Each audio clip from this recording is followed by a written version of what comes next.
The sun was brutal that morning, bouncing off the marble steps of the county courthouse like it was punishing everyone below. I stood across the street in a dark gray suit, coffee in hand, watching my parents and two older siblings panic in real time. My father's shirt was half untucked. My mother clutched a stack of papers like they were her last lifeline. Taylor was crying, full-on sobbing in heels too high for the sidewalk cracks. Morgan was on the phone, barking at someone, probably a lawyer who stopped answering an hour ago. They didn't see me.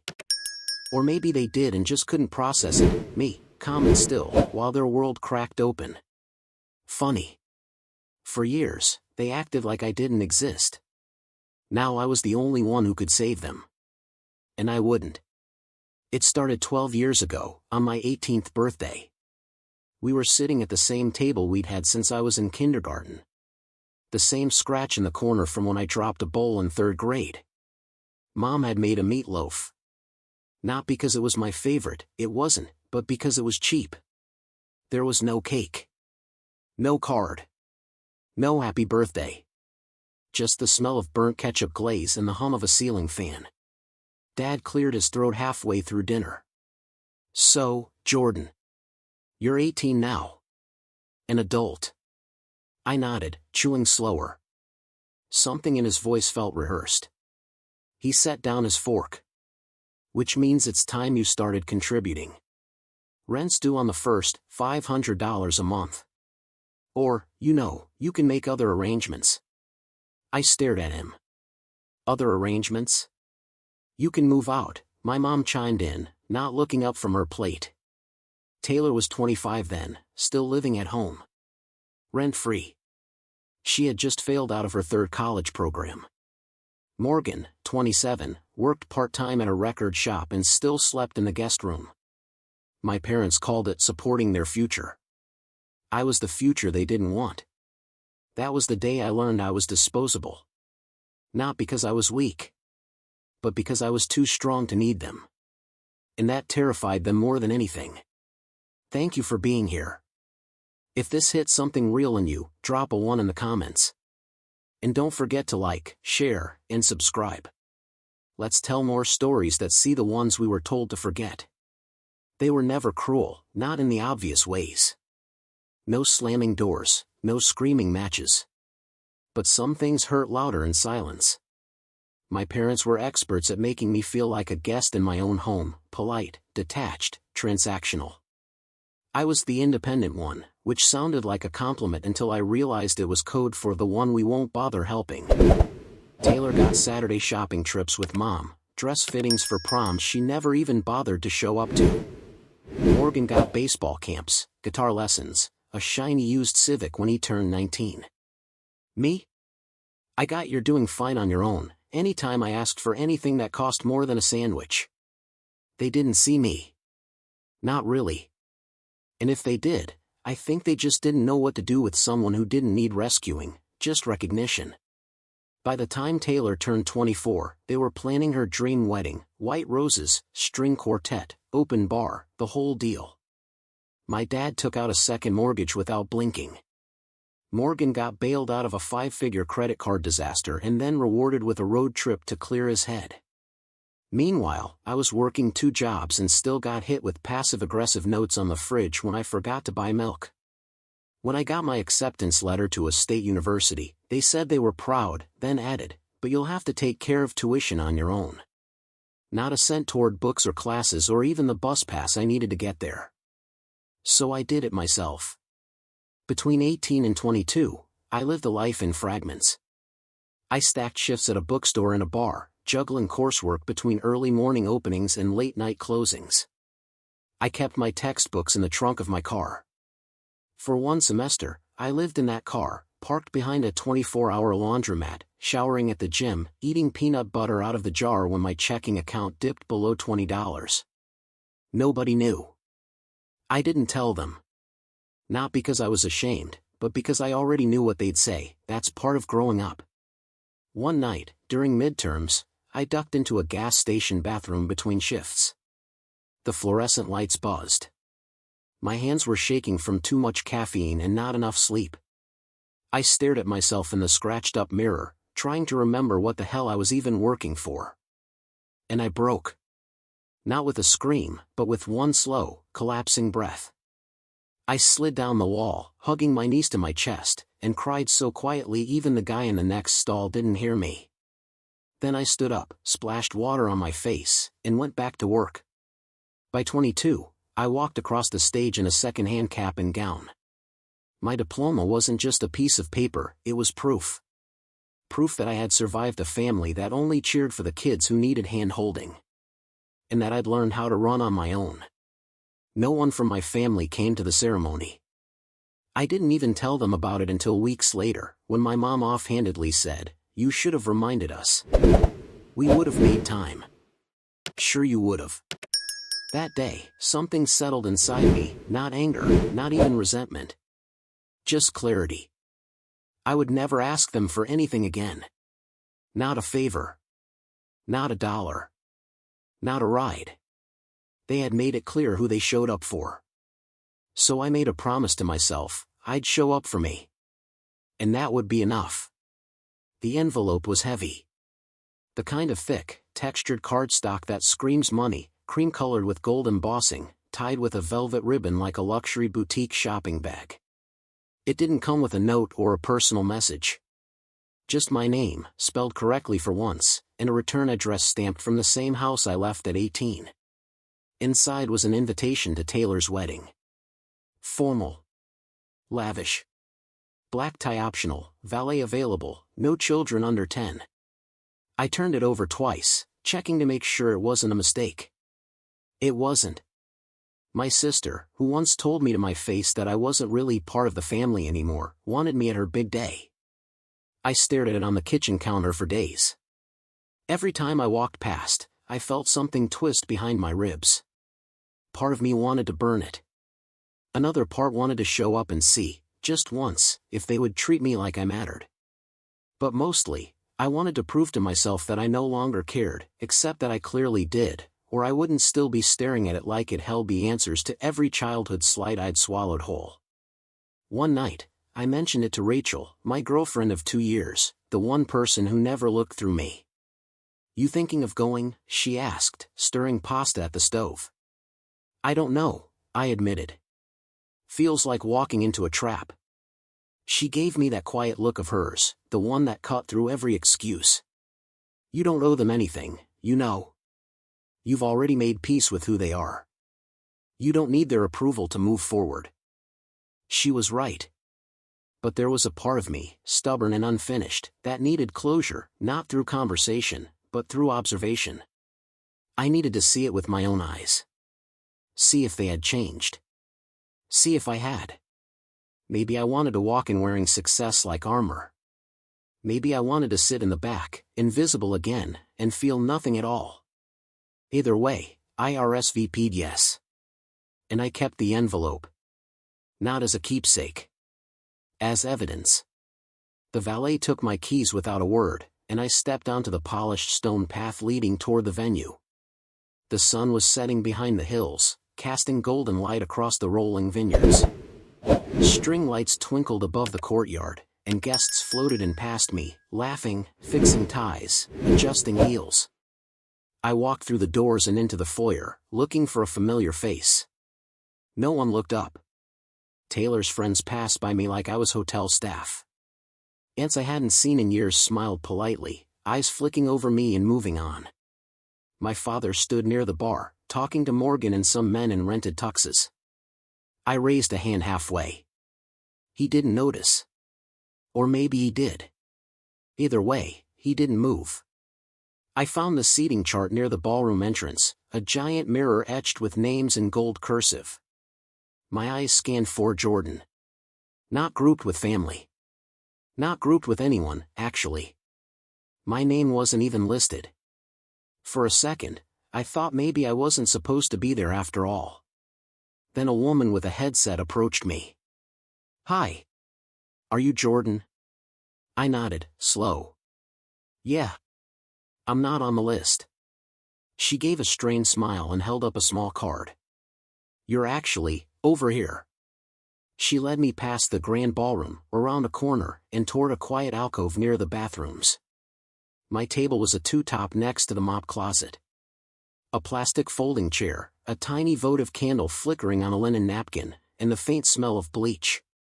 I think there's been a mistake, I said, trying not to sound embarrassed. She winced. I'm really sorry. This is where you were assigned.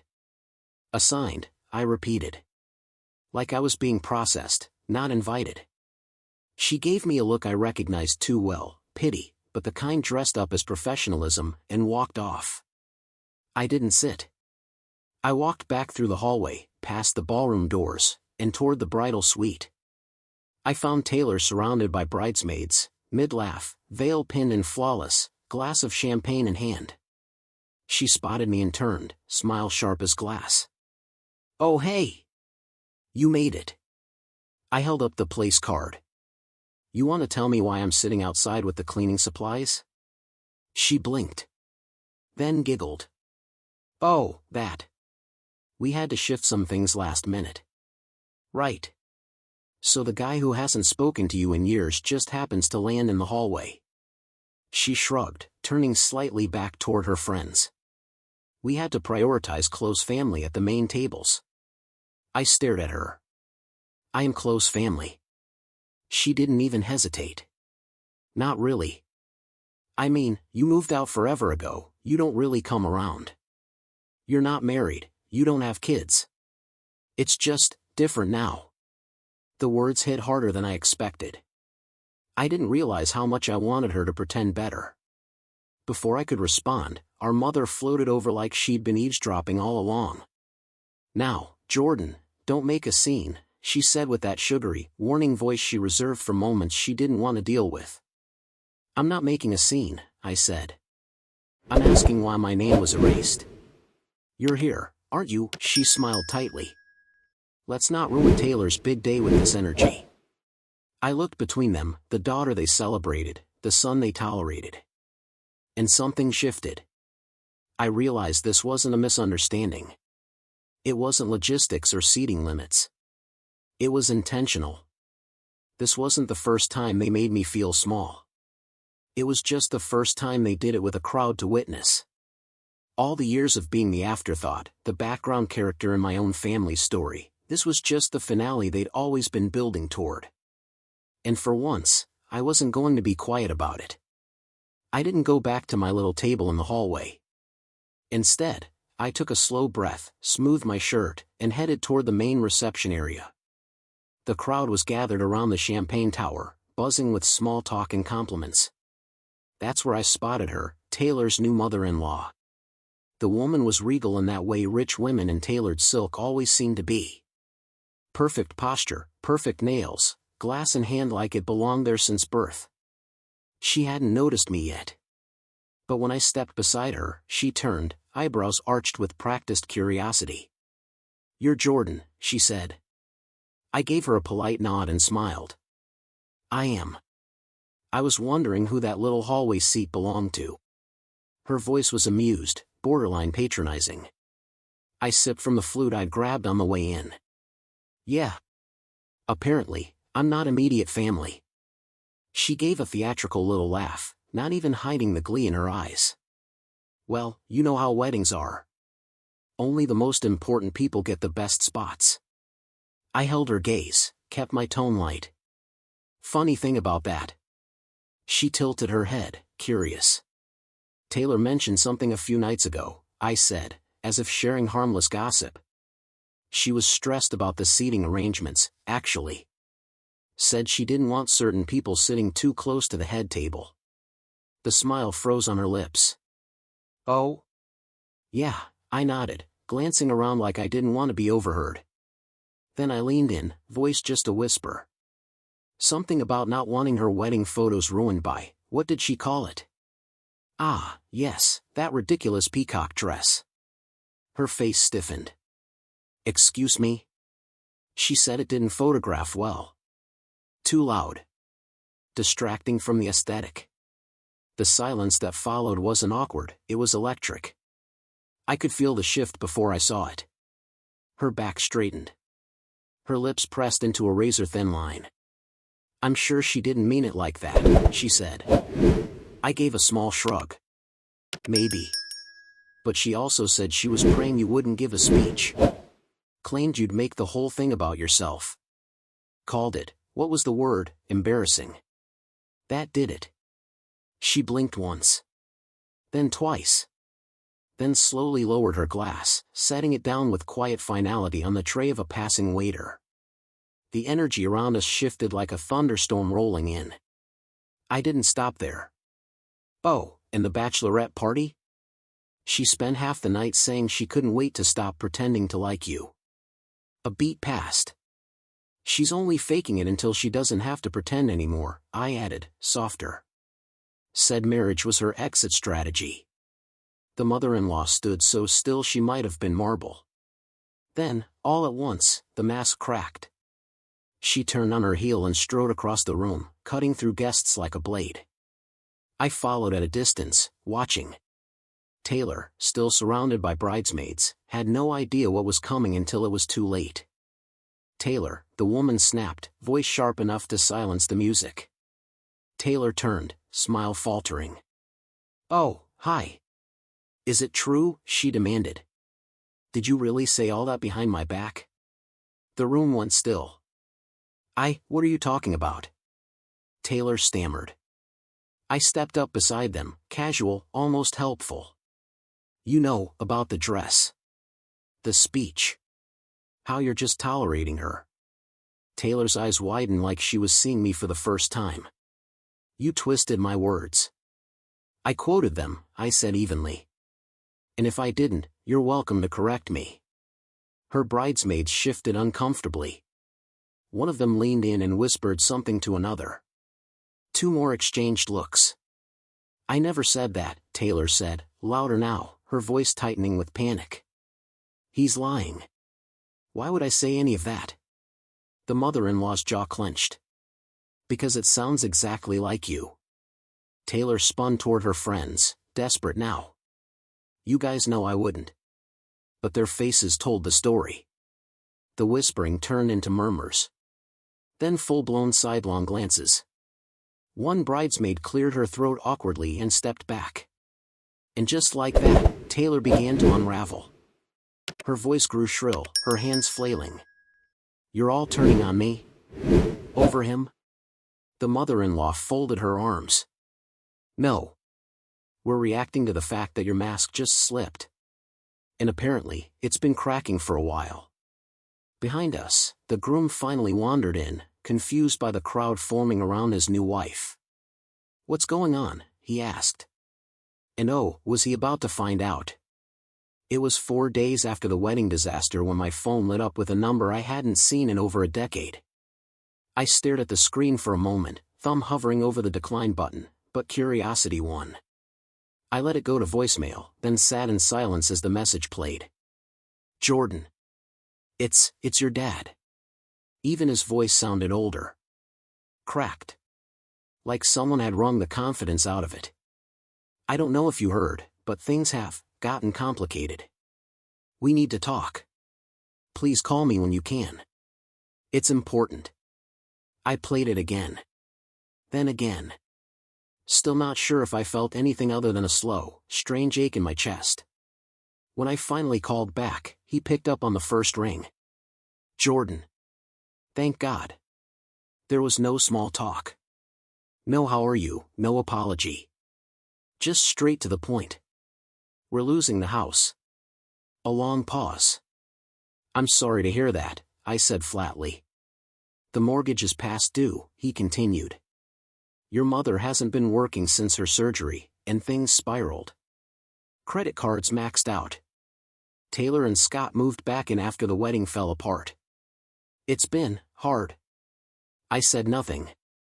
And Morgan, he added, he got laid off last month. Hasn't found anything since. Jordan, we're drowning here.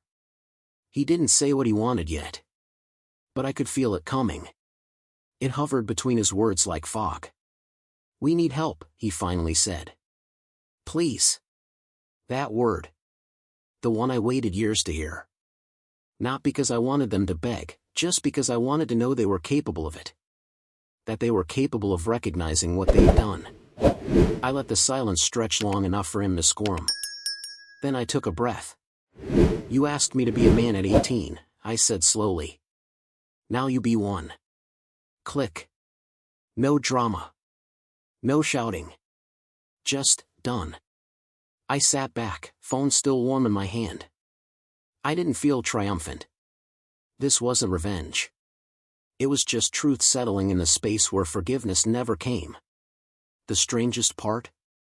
I wasn't angry. I felt clean. Like a splinter had finally worked itself free. They had finally come to me, not with scorn or superiority, but with empty hands. And I had nothing left to give them. Not because I couldn't. Because I chose not to. The envelope was simple.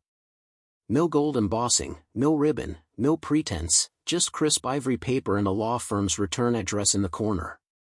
I almost threw it away, thinking it was junk. But something about the weight of it made me pause. When I opened it, a folded letter slipped out, along with a business card and a stamped document. The letter was short and formal. Mr. Jordan Wells, we are contacting you regarding the last will and testament of your grandmother, Margaret Wells. You have been named the sole beneficiary of her estate. Please contact our office at your earliest convenience. I read it 3 times before the words started to sink in. She'd left everything. To me. The woman who had quietly watched all the years of imbalance. Who always sent me birthday cards when my parents forgot. Who made me hot cocoa when I was 8 and locked out of the house for asking too many questions. She had seen what they chose not to see. And apparently, she never forgot. When I met with the lawyer, the scope of it hit me like a wave. The deed to the lake house, ours since the 60s, signed over to me. A modest investment account worth more than I ever expected. Family heirlooms she had kept in a private storage unit. And a letter. Not typed. Handwritten in her slanted, careful script. Jordan. I always knew you were the strong one. Not because you were loud, but because you stayed kind when no one gave you a reason to. I'm sorry I didn't do more when I was alive. I hope this helps in some way. You were always enough. I sat in the lawyer's office with that letter trembling in my hands. Not because of the money. Not because of the house. But because someone had finally said it. I was enough. Not the backup child. Not the burden. Not the afterthought. Enough. I drove out to the lake that weekend. The house was just as I remembered, slightly worn, paint chipping on the shutters, but solid. I stood on the back porch with the wind coming off the water and realized, this was mine now. No one could take it from me. This wasn't just property. It was proof. Proof that even when my family tried to erase me, someone had quietly carved my name into stone. That while they locked the front door behind me at 18, someone else was leaving a key under the mat. And now, I didn't need a seat at their table. I had my own. The driveway was packed with boxes, furniture wrapped in plastic, and a moving truck humming like background noise. The porch light was on even though it was midday, and the front door hung open like a wound. I stepped out of my car, the gravel crunching beneath my shoes, and looked up at the house I hadn't walked into in 12 years. There they were. Taylor slumped on the porch steps, mascara streaked down her cheeks, sobbing into her palms. Morgan stood off to the side, arms crossed, silent, face tight with embarrassment, or guilt. Hard to tell. Mom appeared in the doorway, eyes red-rimmed, and for a moment, I saw the version of her I used to chase approval from. She stepped toward me, hands outstretched like she was seeing a long-lost son come home from war. Jordan, thank God. We didn't know if you'd come. I didn't move. I'm not here for hugs. She blinked, face falling. We just want to talk. We didn't mean for things to spiral. I said. Yeah. That makes 2 of us. Dad appeared behind her, slower, like he was dragging the weight of everything that had finally caught up with him. We made mistakes, he said, voice low. We know that now. I stared at them both, feeling strangely calm. You didn't make mistakes. You made choices. And so did I. He opened his mouth again, maybe to plead, maybe to offer another excuse, but I raised a hand. "I'm not here to argue," I said. "I just came to tell you something face to face." They waited. "This house," I said, glancing toward the front door, "the one you want to move into now that your own is gone?" "It's mine." Their silence was immediate. Devastating. I didn't ask for it. I didn't expect it. But Grandma left it to me because she saw something you didn't. I looked over at Taylor. She'd stopped crying, but her mouth was slightly open, like she couldn't believe I was actually standing there saying these things aloud. A memory struck me, sharp and unexpected. 18 years old. Trash bag over my shoulder. Standing at the front door while Mom handed me an envelope with the first rent bill and said, "You're on your own now." No goodbye. No hug. Just the sound of the door closing behind me as I walked into the cold with nowhere to go. Now, here I was, back in the same doorway, but I wasn't the one leaving. I took one last look at the house, then turned around and headed for my car. No yelling. No door slamming. Just the click of my shoes on pavement and the quiet behind me. They didn't try to stop me. They couldn't. Behind me, I heard the beginnings of collapse. Taylor's voice rising again, Morgan cursing under his breath, Mom whispering something frantic to Dad. The sound of a family finally crumbling under the weight of its own illusions. But I didn't turn around. I didn't need to. I had already spent enough years trying to be seen. Now, I saw myself. And I was done asking them to do the same. Sometimes, being excluded is the greatest gift life can hand you. It doesn't feel like it at first, no, at first it feels like rejection, like loss, like the cold ache of not belonging anywhere. But what it really does is force you to build something on your own. A sense of identity. A backbone.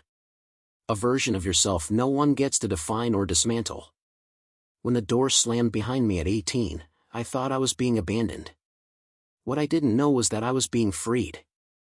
Freed from the constant need for approval, for scraps of affection. Freed to become someone they could never diminish again.